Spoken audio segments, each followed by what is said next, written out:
We're slightly past the 9th anniversary of Undertale, and I suppose it's time I come clean. I haven't actually played it yet. What's tragic isn't that I'm currently missing out, or that I missed out on such an amazing game for all this time. It's that I've known I've been missing out for the entirety of the 9 years that this game has existed. With some deep reflection, I've come to the conclusion that at one point in my life, I knew the plotline of the game. I don't think it would have been escapable, and I don't think I would have watched so many game theory videos had I not. Unfortunately, or fortunately, depending on how you frame it, I've completely forgotten about almost everything in the game, except for its excellent music, which currently finds itself at the top of my most listened to songs and albums of the year. So let's play it. See what I remember, see what I don't, jam out to some of the best music gaming has to offer, and confirm my suspicions that Undertale is a masterpiece.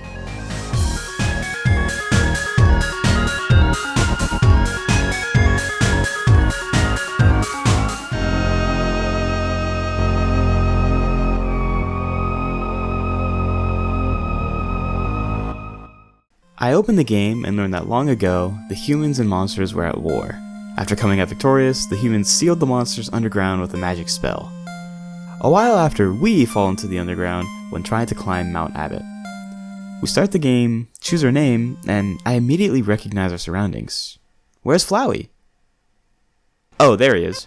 Flowey! I'm not stupid, so I avoid Flowey's pellets and recognize the laugh from Your Best Nightmare. Why is that? That's the Your Best Nightmare laugh. Writing the script now, I didn't know what that song was from.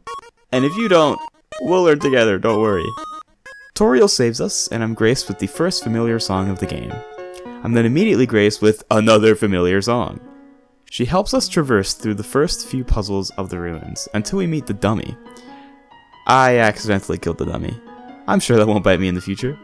She runs away from me in a test. Oh no! I spent a minute clicking on her obvious hiding place, and then move on to waiting around for Toriel. While failing through the puzzles like an idiot, I encounter my first fights. Throughout my playthrough, I flip-flop around killing and not killing things, so I'm only going to explain the choices for bosses from now on. After fumbling through all of the puzzles in the ruins, I find my way to Napstablook, who I managed to spare. I'm sure that will cause the end of my life in a few hours. Also, Napstablook is just such a vibe. I mean, look at him! I make it to the end of the ruins, and I meet familiar song part 1 million. Aww, I can play this on MIDI piano.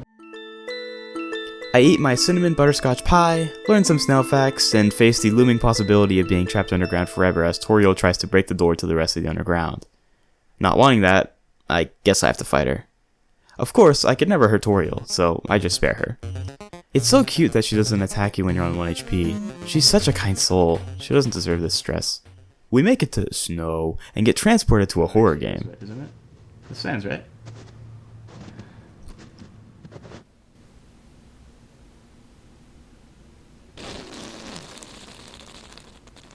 He whoopee cushioned us. What a guy. With newfound origins for an amazing song, we survive the almighty and dangerous Papyrus with our conveniently shaped lamp. I wasn't expecting this game to tickle my funny bones so much, but it really made me laugh. God, that was fucking terrible. Snowy! Oh, it's Snowy! I love this song. This is my 30th most listened to song of the year. Oh no, we've been spotted by the devilish Papyrus, whatever will we do? Oh, for some reason he prefers to give us puzzles before killing him. So let's just do them. First though, dog! It's a dog. I love that Toby probably spent like a shit ton of time creating this elaborate setup for the gameplay mechanic where if something is blue you have to stay still and let it pass. He's so much more detailed than I would have imagined. Spare. After we spare the cute puppy, we face some classic Papyrus tomfoolery and stupidity, play some golf, and then we face some Sans tomfoolery, and eat some spaghetti. After another puzzle, we're smelled by some married dogs and killed them. We do not support heteronormative relationships in this household. After more Papyrus puzzles, it might sound like I'm annoyed, but these are actually all pretty fun, we get denied the opportunity to pet the dog in the shack. Fun fact, one of the puzzles in this game is very similar to the puzzles in a game from 2009 called Monster Racers. I just made a video about it. Go watch it. Shameless plug aside, we meet a bigger dog and I spare him because he's cute. I make it to Snowdin and am graced with the shop theme. Yay! I enjoy the set of the hotel, crash Grillby's bar, and chill out in the library. After thoroughly exploring Snowdin, it's time to fight Papyrus. I'm not gonna kill him, he's just too precious. Now he's my best and only friend. I know you can romance him, which I definitely should have done, but seeing as I'm a minor canonically and in real life, I think I'll pass on this occasion. I decline Sans' offer to come to Grillby's at the entrance of the waterfall and get faced by Undyne, but we do a good enough job hiding that she doesn't spot us. Also, this clumsy yellow guy, who I didn't quite get the name of, is gonna follow us from now on. After getting bamboozled on a flower water puzzle... Congratulations, you failed the puzzle. Fuck you, Toby. Oh my god. I get a call from Papyrus asking us if we were wearing a bandana. I'm sure he's gonna be so responsible with this information and do nothing to hurt us. We make it to the wishing room, a place for monsters to wish now that they no longer have access to the stars. I think this is really cool. Hey, who's fighting me in the wishing room? What the fuck? Washua. On the walls of the waterfalls, I learn about the lore of the war between humans and monsters, and incorrectly speculate about the connection this has to the genocide route. So I'm gonna presume that's why the genocide route exists. You kill every single, thing. I think the only information that stuck in my brain from these walls was that if a monster killed a human and took its soul, it would become very powerful. This did not bode well with me and my many deaths. Undyne's chasing me! Ah! What the heck, man? Oh, it's fine, the yellow guy accidentally saved my ass. Papyrus checks in on me again and informs me that the person who was asking about my clothes is very murdery. Fuck you, Papyrus! But can we still go on that date? I don't know where I knew this shot from before I played the game, but it's just so beautiful, so look at it. Oh god, Undyne's gonna kill me again! These scenes are actually really intense, which is really powerful for an RPG. Toby did a genuinely great job with making all of the aspects of this game feel really impactful, even the ones outside of fighting. It's really cool. Wait, Undyne, don't do that! We're knee deep in some water, and now the dummy is ready to take its revenge. I knew this was gonna happen. I was planning to spare him, but he wouldn't let me, so his lineage is probably dead now. Oh my god, look, it's that ghost! I love you, Napstablook. I snail raced with him, but I was too good at racing that I accidentally killed the snail. With some more on-wall exposition, we learned that 7 humans must be killed for the monsters to escape the underground, which is really grim. But look, it's Temmie Village! Fun little gags like this are what really gets me with this game. 95% of the main storyline of this game is very serious, and you can probably draw real-life parallels with a lot of the events of this game. So the fact that it's still so lighthearted in moments like this is really cool to me. I survived 2 more Undyne attacks at the grace of my yellow goblin, but now Undyne's really ready for a fight. This moment is really cool, so I'm just gonna let it play out. No. You know what? Screw it. Oh, shit! Okay, I see you. I run away from her and ultimately spare her life after a really tedious fight, and arrive at the Hotlands. I enter the lab, meet Alphys, who I've given a nerd voice in my headcanon, and find myself on the best game show money can buy. And I also learn her crush, which I did not need to know. Whew, now it's time for the best song ever made. Yo! Since I don't anticipate to make a lot of videos on Undertale in the future, here's my definitive list on all of the good covers. Rashad EB's metal version, Toxic Eternity's metal version, IDK 10's piano version, Kazuo Seto's fucking amazing piano version. It's genuinely so cool that humans can do this. I'll throw on Undertale Yellow's version of the song for good measure. And the song that Another Medium came from, Patient, is really good in its own right. Go listen to all of these. I'm seriously more obsessed with this one song than the game itself, but that's fine. While I was gushing over Another Medium, I completed some of the more challenging puzzles of this game, and now Mettaton wants to harass me repeatedly and in various ways. It's a poster for Mettaton's latest stage performance. What? There's lyrics? I don't know. Oh, it's fucking Mettaton. And it's the real fight and I'm on 20 HP. This is not good. It wasn't the real fight. Then the Spider Queen trapped me where I stood, and I came to the sudden realization that the song entitled Spider Dance was not just a needlessly epic way to show spiders dancing. By her. Oh, it's this song? It was a fight song. I decide to let her live. I make it to the hotel, and Sans pulls me aside to inform me that he has been exchanging amazing jokes with Toriel, and Toriel is the only reason I'm still alive. Thanks, San. I'm happy to know you would have killed me. After doing a cursory exploration of the hotel and buying some junk food, I move on to the core. Huh? Who are they? Nobody else is supposed to be here. Oh well, you can't worry about that now. After doing some puzzles that were, for some reason, considerably easier than the ones found in the Hotlands, I see a spooky door. Let's enter it. Oh, it's Mettaton's fight. After writing an essay, fiercely attacking Mettaton, and miraculously surviving her attacks, How are you supposed to live that? What? I kill Please! Mettaton. Yes! Poor Alphys is sad that I killed her creation, and I can't help but feel empathetic to her situation. After some long walking screens, we get to the most emotional song of the game. The song that shares the name with the game itself. I sit there and let it play out for a few minutes. Walking through more hallways, we were repeatedly attacked by monsters, but we're really just given exposition on what caused the monsters to be trapped underground. Toby Fox does a great job making the emotions run in this moment. Giving us the most emotional song at the same time as giving us the tragic story of how the helpful caretakers of a human were exiled and trapped underground for daring to return the body of a member of their society. I've said this once, but I'm sure there's some IRL parallels to make that are more impactful. Fuck you, Toby, for making me cry. In a good way, though. We make it to the Sans room, where I'm sure if I was a bad boy, I'd be fighting Sans right about now, but thankfully, we're kind of in the middle of the spectrum. Sans informs us that the EXP we have been gaining actually stands for execution points. Every level we have been gaining, or love, has stood for an increase in our level of violence. Thanks for making me feel like shit, man, what the hell? You ever get this feeling of not wanting to be mean to NPCs you meet in games? This game has mastered that feeling in a way I haven't experienced yet. I wouldn't be surprised if the main reason a lot of people get that feeling when they play games is because they played Undertale in the past. Every action they took in this game was met with close to zero scrutiny until the scale of your impact could be quantified.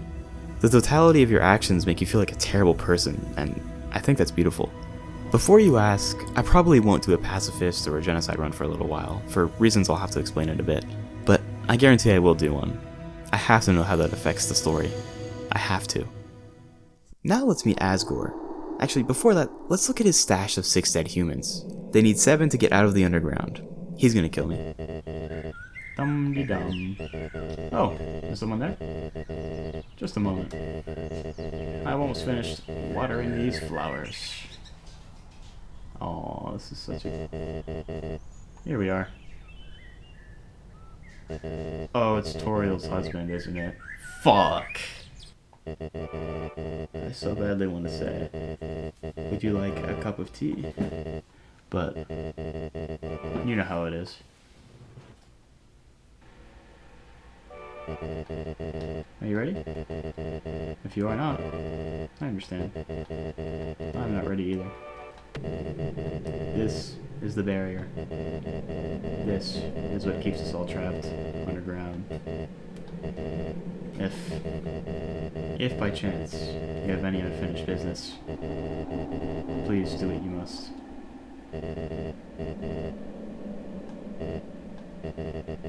I see. This is it. He destroys the mercy option, and we fight Asgore. Come on, we got this. Oh, we killed him. Ah. So that is how it is. After defeating him, I give him mercy.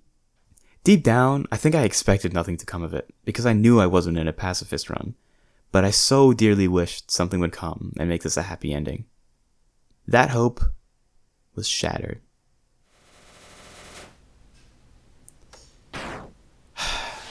I guess it's your best nightmare time. You really are an idiot. Okay. Oh, god damn, it's ugly. This is unequivocally the scariest final boss I God. have ever fought.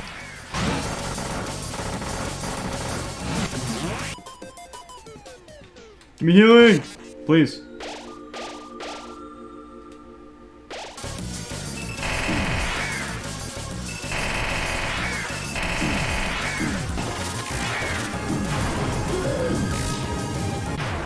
Oh my god, I won! Holy shit! You idiot!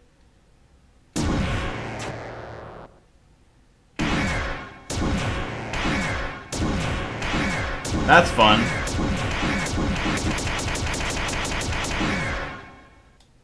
We have 1 HP. Let me out. It's gonna get to see you die.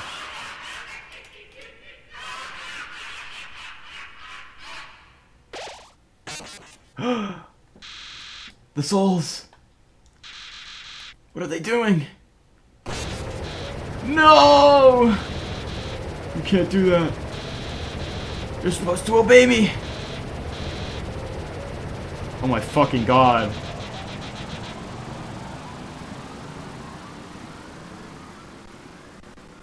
With hatred for Flowey ever present, I still decide to give mercy. There was obvious futility in this interaction, but I still felt it was the right thing to do. After the credits roll, Sans gives his neutral ending call. They lost the souls, the queen, or Toriel, replaced Asgore, but a rebellion speared by Undyne overthrew her power. Toriel is now frequently visited by Sans and Papyrus. Papyrus is going to be a great mom. And that's the game. It was beautiful. The gameplay aspect of it is a minor contributor to how fun it actually is, but even it is brilliant. The simple but fun puzzles, the intense and stressful sequences that take place in an RPG mode, the unique fight system that adds difficulty to every fight, while also allowing the player to be in almost total control of their own destiny with enough skill, it's all amazing. The story of this game is not one that I'm going to pretend to completely understand yet, mostly because I haven't been able to play a pacifist or a genocide run yet. But of the things I have experienced firsthand in this game, I can say it comes pretty close to brilliancy given its short length. I wouldn't say it tops a story like the Phoenix Wright trilogy, but the fact that I even have to compare it to a game over 20 times its length is a big admission that Undertale's story is brilliant. If you haven't played the game yourself, and for some reason came to the conclusion that it was a good idea to watch this video instead, I have news for you. You should still go play it. This game has intricate and complex emotions and storylines that are pervasive throughout the entire game, and I just can't put them into words. You have to experience them yourself. So go do it. Genuinely. You won't regret it. I said at the beginning of this video that I've known this game as a masterpiece for the entire 9 years it existed. Now that I've played it, I'm faced with the obvious question of, do I regret those 9 years? As it stands, the answer is simple. No. I was able to experience Undertale by proxy for a full 9 years while still enjoying the things I knew about it. Just on the music side alone, the Undertale OST is my second most listened to album of all time. The fact that I got 9 years of enjoyment out of it without actually having played it proves to me that I think I'm ready to have 9 more amazing years. That's also why I don't think I'll do another run in the near future. I've gained a newfound appreciation for Undertale that will last with me for a really long time. With 2 more runs still available, I'm sure Undertale could last close to a lifetime. I think that's really special. Thank you, Toby.